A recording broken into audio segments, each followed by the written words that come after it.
Earthquake in Turkey. It was just after 2 in Italy, 3 in Turkey, when 8 very strong tremors hit the south of the country, not far from the border with Syria. According to INGV surveys, the strongest was the one recorded at 2.17 with magnitude 7.9.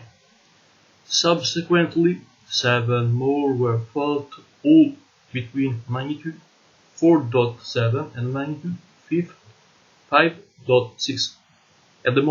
In this moment, there are 100 confirmed victims, but the toll is destined to rise by the hour.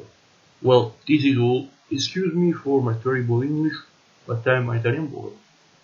This earthquake was very strong in Turkey. Thank you everyone, and if you want you can subscribe to my YouTube channel that is Narratore Italiano. United States helped Turkey. Thank you everyone. Bye bye.